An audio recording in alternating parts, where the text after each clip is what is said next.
Hey YouTube, welcome back to another video. Today I'm doing my sort of part 2 for January's sort of movie pickups. I didn't do a video in December, so I did have quite a lot of sort of stuff. So I just decided to sort of make 2 videos about it. And I was going to make this part 2 video last week, but I just didn't get around to it. First of all, there was a bit of a problem sort of with part 1. There was only, for some reason, only uploaded 5 minutes to YouTube for some reason, which I didn't sort of notice for like an hour or so after I uploaded the video. And people already sort of started to make comments, so I decided not to delete that sort of 5-minute video, but I did sort of upload the full 20-minute sort of part 1 video. So that's on my channel as well. So if people want to sort of check that out, and just in case they didn't realise there was a bit of a problem there with the very first video. So I'll leave a link to that if you want to, sort of want to watch that. Anyway, so we'll make up to part 2. First of all, here I've got a bit of a story.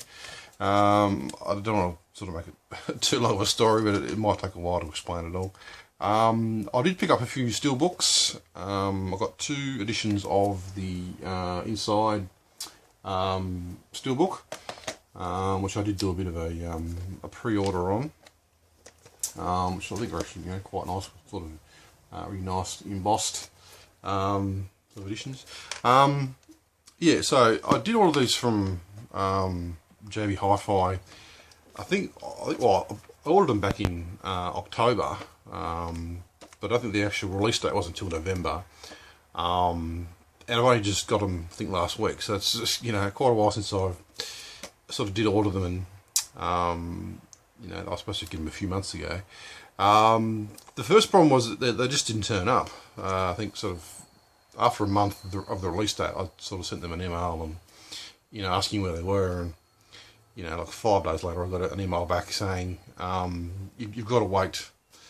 I think it's 10 business days before they can sort of before they can do a claim for you, which is I've been waiting a month. I think that's more than 10 days. I don't know how they wouldn't have sort of pick that up. But anyway, so I sent an email back, and then, I think, 4 or 5 days later again. I think it was around Christmas time, so I think that's probably why it was, such a hassle for me, because I was probably just really busy or something. But I did end up getting a refund, and then last week the 2 of them just sort of turned up. So essentially these are free Steelbooks, I guess. And the other problem was that, well, it wasn't a problem, I suppose, but there was a price drop, I think like 2 or 3 days after they were released, of like, I think $12 each or something. So it would have been, I paid an extra $24, which I did sort of query, in the email, and they just pretty much just ignored that. I think they sort of said the generic response about, if the price drops before the release date, then obviously we'll refund you the money, refund the difference, sort of thing, which is standard practice, I suppose, which is fair enough. But the point was, I didn't have the Steelbooks, I hadn't got them, so I think in some ways I wasn't, should have been entitled to that difference. I think if I got them and received them, that probably too bad, but I had got them. I paid for something that had a price drop, and I hadn't even got it yet, so I was a bit annoyed with that. But yeah, I got them. Yeah, I got these 2 in the mail last week. So, and I got a refund on both of them. So, yeah, I mean, I'm not gonna, I could send them back, I suppose, but I'm not gonna do that because you've been messing me around too much. Anyway, moving on. The only problem, I think one of them's actually, it was actually damaged. So I think that might have been my fault. Though I think I might have actually accidentally trodden on it. I think. I think they were on the floor, and I do remember sort of treading on something, so I think maybe I might have, you see a bit of a dent there on the bottom, so I think that's probably, that's pretty much the only thing I can sort of see. A bit of a dent there at the front as well. They're not too bad looking. I suppose it's quite sort of nice embossed, sort of image, I suppose, but it's very sort of plain though. It's very black, and so I don't know whether I like that or not, really. I think it's rather plain Jane. I think if you sort of put it back in the, the cover, the cardboard sort of sleeve, that looks a lot better, I think. But anyway, I can't complain, you know, free Steelbooks. I did sort of give the movie a bit of a rewatch the other day. I did sort of do a review of this sort of movie, sort of a mini review a few months ago on my channel, and someone's gave it a bit of a sort of I guess a bit of a negative review, I suppose. A lot of people were really sort of hyping it up and you know, giving it a big sort of, you know, big thumbs up.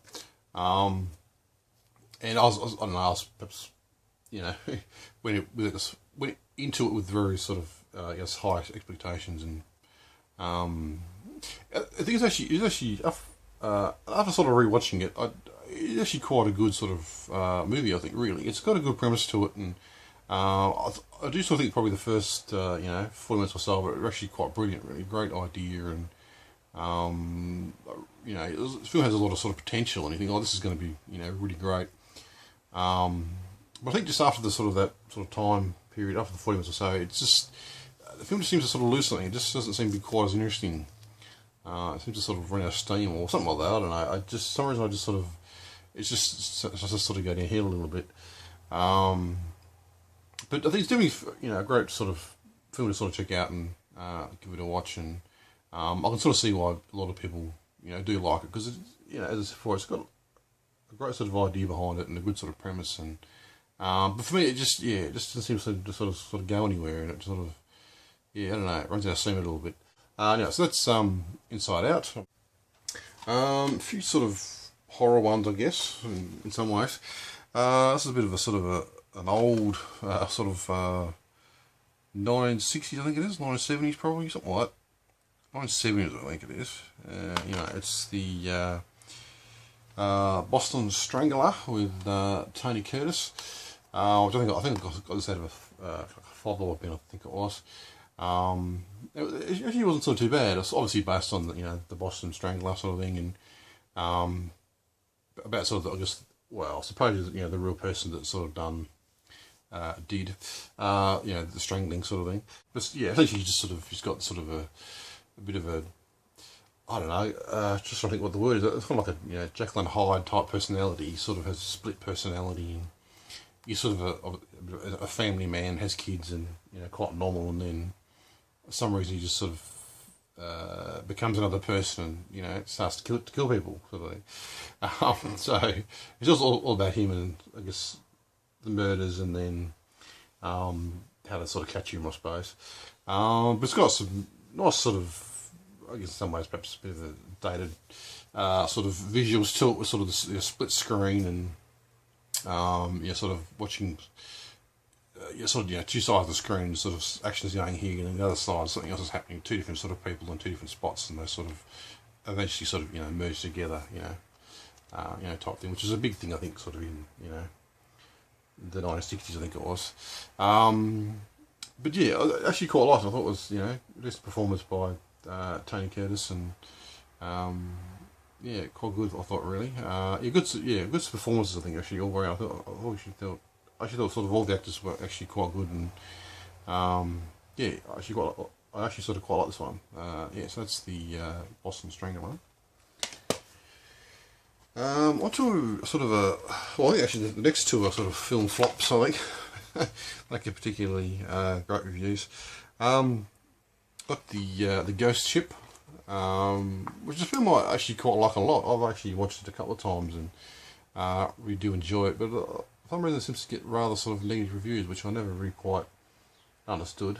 It's not a particularly original idea, I suppose. Sort of this, you know, this sort of team of ship salvagers. They sort of go out and salvage ships, and, you know, what they find they sort of keep.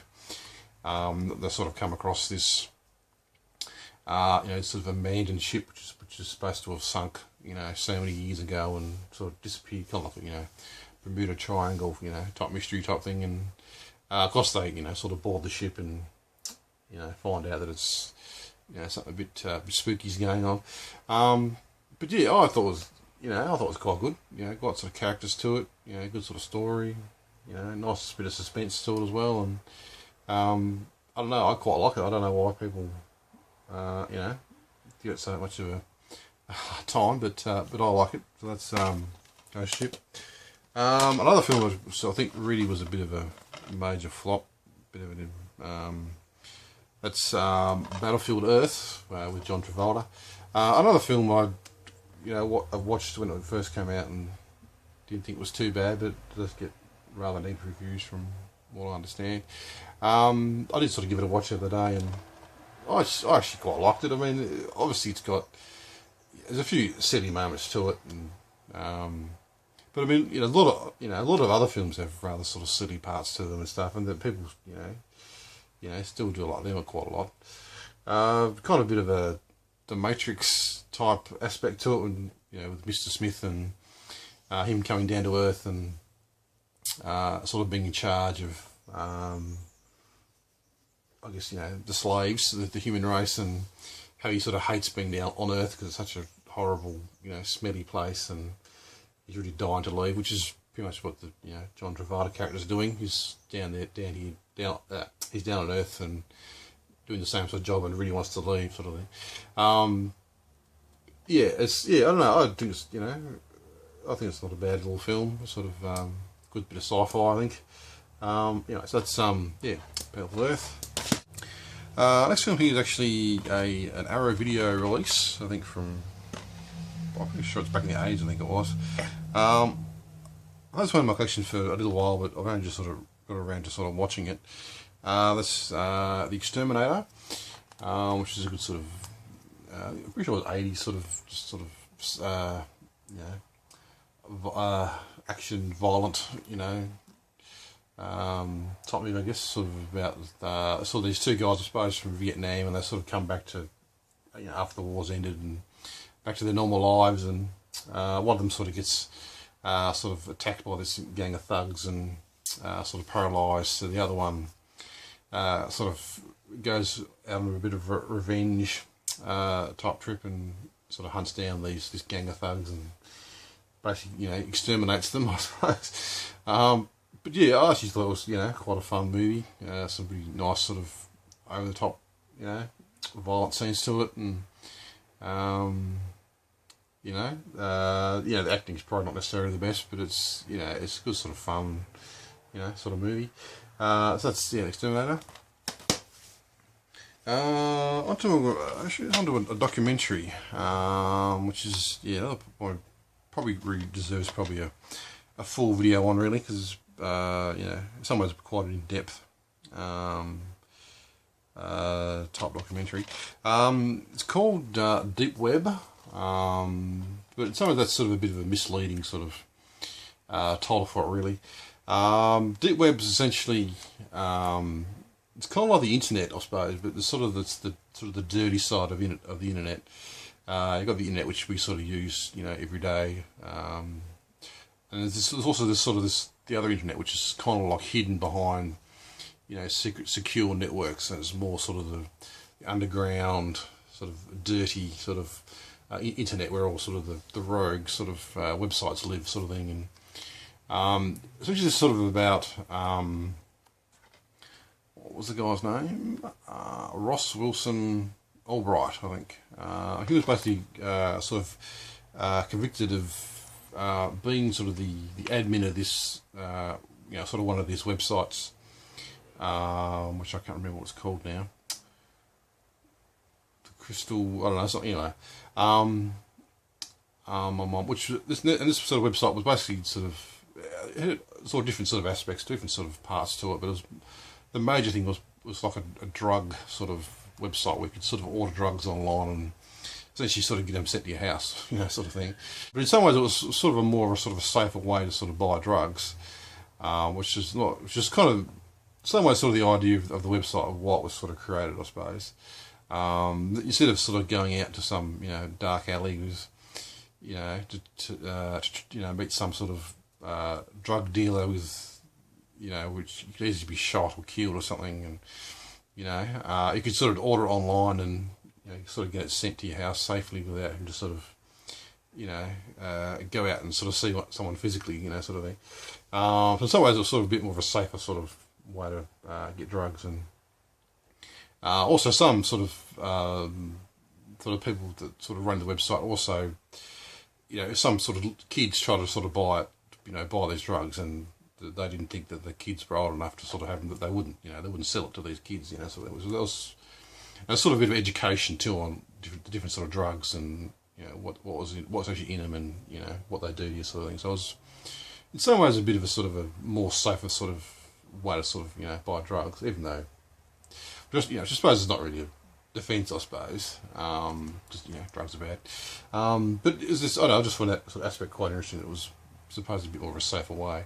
But anyway, the guy, yeah, he sort of supposedly was sort of the admin or the creator of this website, and went to, you know, got convicted and went to jail for, like, I don't know, I'm not sure whether it was like a life sentence or something like that.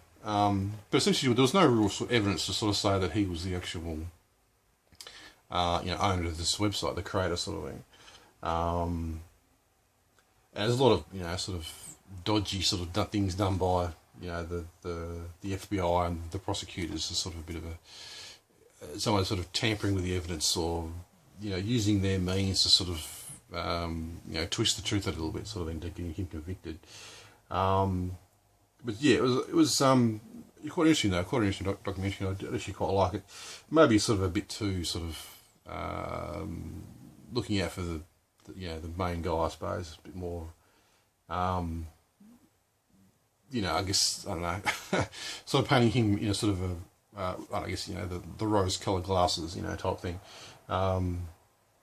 More sort of, you know, balanced in his favour, this particular documentary. Anyway, that's what I'm trying to explain. I'm trying to explain badly.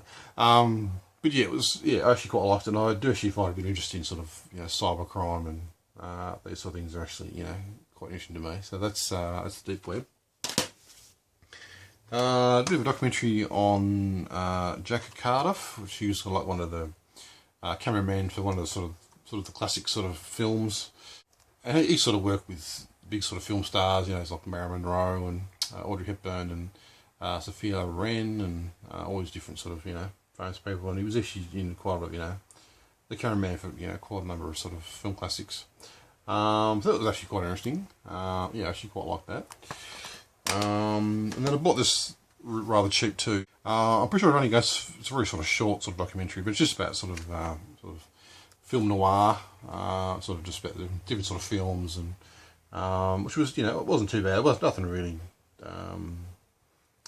nothing I didn't sort of know already, I suppose, in some ways. But there's a few sort of films I never sort of heard of, so that was quite interesting to sort of hear about them. So that was worth watching.